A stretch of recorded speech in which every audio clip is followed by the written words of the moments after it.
Hi friends, எல்லோருக்கும் வணக்கம். This is Shivaji. Friends, video போகிறதுக்கு முன்னாடி என்னுடைய சப்ஸ்கிரைபர்ஸ், வியூவர்ஸ், ஃப்ரெண்ட்ஸ் எல்லோருக்கும் என் மனமார்ந்த நன்றிகள் தெரிவிச்சுக்கிறேன். ஃப்ரெண்ட்ஸ், இந்த ஃப்ரீ எஜுகேஷன் குரூப்பில் வந்து எப்படி சார் ஜாயின் பண்ணணும்னு தெரியல அப்படின்னு கேட்டிருக்கீங்க. வீடியோ கீழே டிஸ்கிரிப்ஷனில் லிங்க் இருக்குது பாருங்கள், என்னுடைய டெலிகிராம் சேனல். இதில் வந்து நீங்கள் என்னோடய ஸ்க்ரீன்ஷாட் பார்த்து உங்களுக்கும் அந்த மேட்ச் ஆகுச்சுன்னா நீங்கள் எடுத்துக்கலாம். இல்லை சார், நான் வந்து முழுசாக நான் வந்து ப்ரைஸ்-ஆக்ஷன் லேர்ன் பண்ணணும், கற்றுக்கணும் அப்படின்னு வாட்ஸ்அப் நம்பர் கீழே இருப்பாங்க. டீட்டெயில் கேட்டு ஃபீஸ் டீட்டெயில்ஸ் எல்லாம் கேட்டு உங்களுக்கு பிடிச்சிருந்தா நீங்கள் கிளாஸ் ஜாயின் பண்ணலாம். அல்லது நீங்கள் ஃப்ரீயாகவே கற்றுக்கணும் அப்படின்னா இந்த ஃப்ரீ எஜுகேஷனில் ரெகுலராக வாட்ச் பண்ணிவிட்டு வாங்க. அதுக்கப்புறம் நீங்கள் ஒரு ஸ்டெப்பாக கற்றுக்கலாம். ரைட். இப்போது சார், இப்போ மார்க்கெட் பார்த்திங்கன்னா கிட்டத்தட்ட வந்து ஆல் டைம் ஹையை டச் பண்ணிடுச்சு. ஓகே, அங்கே ட்ராவல் ஆகிட்டு இருக்குது. அதுக்கு முன்னாடி இன்றைக்கி ட்ரேட் வந்து நம்ம எந்த மாதிரி பிளான் பண்ணியிருக்கலாம் அப்படின்னு பார்த்திங்க அப்படின்னா, ஆக்சுவலாக வந்து நம்ம அந்த மார்னிங் அப்டேட் கொடுத்துருந்தோம் பார்த்தீங்களா. எத்தனை பேர் இதை அப்சர்வ் பண்ணுறீங்கன்னு தெரியல. புதுசாக வரவங்க சேனல் பார்த்துட்டு பிடிச்சிருந்தா லைக் பண்ணுங்கள். ரெகுலர் பார்க்குறவங்க வீடியோ லைக் பண்ணிவிட்டு வீடியோ பாருங்கள். இப்போது இந்த பாக்ஸை விட்டுட்டு வெளியே வந்தால் நம்ம ஒரு அப்பர் சைடுக்கான பிளான் பண்ணணும் அப்படின்னு மென்ஷன் பண்ணி ஞாபகம் இருக்கலாம். இதெல்லாம் கீழே சப்போர்ட் இருக்குது. எனக்கு வந்து டவுன் சைடுக்கான இந்த பிளானும் கிடையாது. ஆக்சுவலாக பார்த்தீங்கன்னா நேற்று வந்து சின்னதாக ஒரு பிரேக் டவுன், அதாவது இன்டர்டேக்காக சின்ன பாயிண்ட் கேட்ச் பண்ணுது, அகைன் சின்ன பாயிண்ட்டு. ஸோ இதெல்லாம் பார்த்தீங்கன்னா இதில் எனக்கு டவுன் சைடு வந்தால் பெரிய பிளான் இல்லை. எனக்கு வந்து பிரேக் அவுட்டுக்கான வாய்ப்புகள் தான் நம்ம பார்த்தது. So exactly break out retest இடத்துல சும்மா அந்த 240, 26, 240, 250 கிட்ட நம்ம வந்து வெளியே வந்தாச்சு காலையிலே. அதுக்கப்புறம் மக்கள் என்ன நினைக்கிறாங்கன்னா, அந்த இப்போ ஒன்றும் இல்லை, இப்போது 100 ரூபா இருக்குது, நம்ம ப்ரைஸ் வாங்கிட்டோம் அப்படின்னா நம்ம 105 ரூபா டார்கெட் முடிச்சாச்சுன்னு எக்ஸாம்பிள் வச்சிங்களேன். நமக்கு 5 ரூபா பாக்கெட்டில் போட்டாச்சு ப்ராஃபிட்.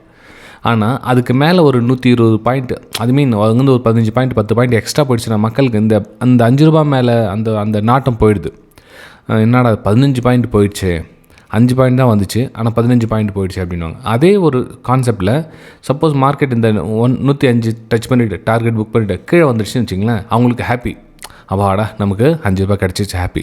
ஃப்ரெண்ட்ஸ், இந்த மைண்ட் செட்டை கொஞ்சம் சேஞ்ச் பண்ண ட்ரை பண்ணுங்கள். இதுதான் வந்து உங்களை கெடுக்குது, உங்களை அடுத்த லெவல் போக விடாமல் தடுக்கிறது தான். ஏன்னா நமக்கு என்ன சந்தோஷம்னா, நமக்கு ஒரு கண்ணு போனாலும் போதும், அடுத்தவனுக்கு 2 கண்ணு போகணுன்ற கான்செப்டில் வேணாம். நமக்கு உண்டான வேலைனோ நம்ம பார்த்துக்கிட்டு போகிறோமா, ரைட் ஓகே, நம்ம க்ளோஸ் பண்ணிட்டோமா, ரைட் ஓகே. அதுக்கப்புறமா வந்து மிச்சம் எவ்வளோ ப்ராஃபிட் போகுது நமக்கு, அது தேவையில்லை. நமக்கு அது எவ்வளோனா போட்டோம். நமக்கு என்ன இன்றைக்கி ஒரே நாளில் 1000 பாயிண்ட் போயிட்டுமே, தேவையில்லையே. நமக்கான என்ன, நம்ம ஜாபில் எவ்வளோ ரிஸ்க் எடுத்தோம், நம்ம 2 ரூபா ரிஸ்க் எடுத்தோமா, 5 ரூபா கிடச்சிச்சா போதும்டா, சிஸ்டமாக க்ளோஸ் பண்ணு. இந்த கான்செப்ட்டில் வராத வரல நீங்கள் எதையும் பண்ண முடியாது ஃப்ரெண்ட்ஸ். உங்களுக்கு நான் சொன்னேன் இல்லையா, அந்த 5 பாயிண்ட் வந்ததை விட 15 பாயிண்ட் போயிடுச்சு, லாபம் போயிடுச்சு சார், இன்னும் நிறைய வச்சுருக்கலாம், வெயிட் பண்ணியிருக்கலாம், ஹோல்ட் பண்ணியிருக்கலாம். எத்தனை கமெண்ட் டக்குன்னு வந்துகிட்டே இருக்குது. எல்லாம் இந்த இடத்துல க்ளோஸ் பண்ணிட்டு மார்க்கெட் ரன்னிங் போயிட்டே இருக்கு இல்லையா. சார் என்ன சார் இவ்வளோ பாயிண்ட் போயிடுச்சு சார், நமக்கு இவ்வளோ தான் கிடச்சிச்சு அப்படின்னு. ஃப்ரெண்ட்ஸ், நமக்கு தின வர்த்தகத்தில் இவ்வளோ கிடச்சது சந்தோஷப்படுங்க. ரைட்டுங்களா? சரி, ஓகே. இப்போது நெக்ஸ்ட்டு என்ன சார் பிளான் பண்ணலாம் அப்படின்னு பார்த்தீங்கன்னா, இப்போது ஒரு ஸ்ட்ரக்சரை முடிச்சிருக்கு மார்க்கெட். பார்த்திங்கன்னா ஒரு ஸ்ட்ரக்சரை முடிச்சிருக்கு. அப்போது ஒரு ஸ்ட்ரக்சர் முடிச்சிருக்குன்னா என்ன சார் அர்த்தம் அப்படின்னு பார்த்தீங்கன்னா, இப்போது நம்ம இங்கேருந்து என்ன பண்ணோம், பையிங்கான வாய்ப்புகள் பார்த்தோம். எங்கேருந்து நம்ம ஞாபகம் இருக்கலாம், எத்தனை பேர் நம்ம வாட்ச் பண்ணுறீங்கன்னு தெரியல. ஸோ இங்கேருந்து நம்ம பையிங்கான வாய்ப்புகள் பார்த்தது, இந்த 200 EMA லைன் கட் ஆனதுக்கப்புறமா அங்கேருந்து பையிங்கான வாய்ப்புகள் பாருங்கள். டெய்லி நம்ம வீடியோஸ் போடுறதெல்லாம் பையிங்கான வாய்ப்புகள் சொன்னோம்.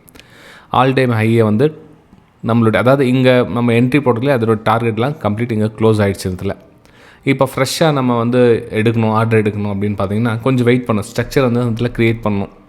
ஸ்ட்ரக்சர் எப்படி சார் க்ரியேட் பண்ணணும் அப்படின்னு பார்த்தீங்கன்னா, இப்போ இங்கேருந்து வர சொல்ல எங்கெல்லாம் சப்போர்ட் இருக்குதுன்னு பாருங்கள். சப்போஸ் மார்க்கெட்டு ரீடெஸ்ட்டாக வரணுன்னா எங்கெல்லாம் சப்போர்ட் இருக்குதுன்னு பாருங்கள். ஸோ இதெல்லாம் வந்து ஒரு சப்போர்ட் லெவலாக ஒர்க் ஆகிறதுக்கான ஒரு வாய்ப்புகள் இருக்குது. எது இந்த 26, 240 பார்த்திங்கன்னா ஒரு சப்போர்ட் லெவலாக ஒர்க் ஆகிறதுக்கான ஒரு சான்சஸ் இருக்குது. சரி, இப்போது இந்த லெவல் சப்போர்ட் லெவல் எப்படின்னு சார் சொல்லுங்க. உங்களுக்கு ரீட் பண்ண உங்களுக்கு புரிய வந்துடும். ஒரு லெவலில் எப்போ பிரேக் டவுன் ஆதோ திரும்ப ரீடெஸ்ட்காக வரும்.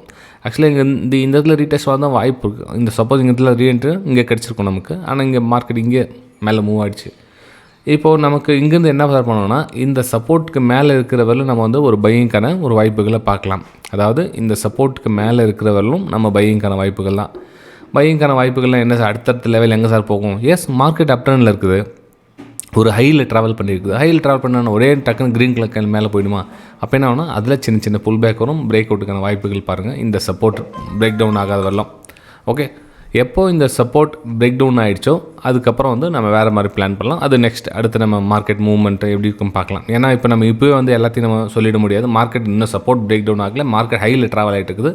ஜஸ்ட் என்னோட எவ்ரி கரெக்ஷனில் ஒரு அப்பர் சைடுக்கான ஒரு பிளான் பண்ணுங்க, அதுவே போதும் உங்களுக்கு. ரைட்டுங்களா? சரி, நெக்ஸ்ட்டு நம்ம பீக் போயிடலாம். அதாவது இப்போ ஏ பார்த்தாச்சு. நெக்ஸ்ட் பிக்கு போகலாம். பியில் பார்த்தீங்கன்னா இப்போ அதுவும் கிட்டத்தட்ட பார்த்தீங்கன்னா 60,000 தாண்டி க்ளோஸ் வச்சுட்டாங்க இன்றைக்கி. மார்க்கெட்டு 60,000 தாண்டி க்ளோஸ் வச்சுட்டாங்க. 60,000 அப்படின்றது எங்கே 1 ஹவர் டைம் ஃப்ரேமில் போய் பாருங்கள், உங்களுக்கு புரியும். 60,000 கூட உங்களுக்கு அந்த ப்ரீவியஸ் ஹையை உடைச்சிட்டாங்க. ப்ரீவியஸ் ஹை உடைச்சிட்டு மேலே க்ளோசிங் கொடுக்குறாங்க. வெரி இம்பார்ட்டன்ட் என்னென்னா க்ளோசிங் கொடுக்குறாங்க. ஸோ க்ளோசிங் கொடுத்ததுக்கப்புறம் என்னென்னா எவ்ரி கரெக்ஷனில் நம்ம வந்து ஒரு இந்த 60,000 வந்து இப்போ சப்போர்ட் லெவலாக ஒர்க் ஆகும். இந்த 60,000 பிரேக் அவுட் ஆன இடம் வந்து பார்த்திங்கன்னா ஒரு சப்போர்ட் லெவலாக ஒர்க் ஆகும். இங்கே பாருங்கள், இதான் வந்து சப்போர்ட் லெவல். இது வந்து சப்போர்ட் லெவலாக ஒர்க் ஆகும் இந்த 60,000. அப்போ இந்த 60,000க்கு கிட்ட மார்க்கெட் வந்ததுக்கப்புறமா திரும்ப ஒரு பையிங்கான வாய்ப்புகள் பார்க்கலாமா அப்படின்னா எஸ், தாராளமாக நீங்கள் பையிங்கான வாய்ப்புகள் பார்க்கலாம். பிரேக் அவுட் நடந்தால் பையிங்கான வாய்ப்புகள் பாருங்கள். நெக்ஸ்ட் உங்களுக்கு 60, 300, 60, 400 அந்த எவ்ரி ஒரு 100 பாயிண்ட் நீங்கள் கேட்ச் பண்ணி உங்களுடைய லாபத்தை பதிவு செய்யலாம். ஓகே, ஸோ இது வந்து அப்பர் சைட். டவுன் சைடு ஒரு வேளை மார்க்கெட் இந்த சப்போர்ட் பிரேக் டவுன் ஆகிட்டு கீழே க்ளோசிங் கொடுத்துச்சுன்னு அப்படின்னு பார்த்தீங்கன்னா இப்போ க்ளோசிங் கொடுத்து மேலே என்ன ஆகும், இது ரெசிஸ்டன்ஸாக ஒர்க் ஆகும். ஓகே, அப்போ ரெசிஸ்டன்ஸாக ஒர்க் ஆகும். கீழே நெக்ஸ்ட் எங்கெல்லாம் உங்களுக்கு ஒரு டிமாண்ட் ஏரியா இருக்குது, ப்ரைஸு ஒரு டிமாண்ட் ஏரியாவில் இந்த 59,700 கிட்ட மார்க்கெட் ஒரு டிமாண்ட் ஏரியா இருக்குது. மேபி இந்த இடத்துல நெக்ஸ்ட் லெவல் இன்னும் 200 EMA லைனும் இந்த இடத்துல வந்துடும். ஸோ ப்ரைஸிங் இந்த ஒரு ஐஆர்ஐ ஃபார்மேஷன் பண்ணி மார்க்கெட் மேலே போகிறதுக்கான வாய்ப்புகளும் பார்க்கலாம் இந்த ரெசிஸ்டன்ஸ் உடச்சிட்டு. ஸோ மார்க்கெட் ஸ்ட்ரக்சர் இப்போதைக்கு பார்த்திங்கன்னா ஒரு சப்போர்ட் எடுத்துகிட்டு மார்க்கெட் மேலே ட்ராவல் ஆகிட்டு இருக்குது. ஸோ எவ்ரி கரெக்ஷனில் நம்ம ஒரு பிரேக் அவுட்டுக்கான ஒரு வாய்ப்புகள் பார்த்தா பெட்டராக இருக்கும். டவுன் சைடு இப்போதைக்கு இல்லை ஃப்ரெண்ட்ஸ். பிளான் வந்து டவுன் சைடுக்கான இல்லை. மார்க்கெட் சம் நியூஸ் என்ன வந்து கிடக்குன்னு ஃபால் ஆச்சுன்னா தான் உண்டு. ஸோ எதுக்கு நம்ம 200 EMA லைனை ட்ராப் பண்ணிக்கிட்டே போங்க, கூடவே எடுத்துகிட்டு போங்க. ஸோ 200 EMA மேலே இருக்கிறவரையும் ஒன்றும் பிரச்சனை இல்லை. ஸோ நம்ம வந்து ஒரு ஹையர் ஃபார்மேஷனுக்காகவே ட்ராவல் பண்ணலாம். நெக்ஸ்ட் நம்ம பார்த்தோம் அப்படின்னா எஸ்ஸில் கூட ஆல்மோஸ்ட் உங்களுக்கு அந்த 85,600 85,700 லெவல் டச் ஆகிடுச்சு. ஆக்சுவலாக வந்து 85,500 தான் என்னுடைய டார்கெட்டே இருந்தது காலையில். அவங்களுக்கு அந்த அப்டேட்டில் சொல்லியிருப்போம் பார்த்துங்க. ஸோ இந்த இடத்துல வந்து ஒரு பிரேக் அவுட்டுக்கான வாய்ப்புகள் பாருங்கள் அப்படின்னு. ஸோ பிரேக் அவுட்டு நடந்தது, க்ளோசிங் வச்சாங்க. ஸோ இந்த பாயிண்ட்டை கேட்ச் பண்ணியாச்சு. ஓகே, அப்போ இதுக்கு எங்கே சார் சப்போர்ட், எஸ்ஸுக்கு எங்கே சார் சப்போர்ட் அப்படின்னு பார்த்தீங்கன்னா இந்த 85,600 to 500 இந்த ஏரியா தான் உங்களுக்கு சப்போர்ட் லெவலில் ஒர்க் ஆகும்.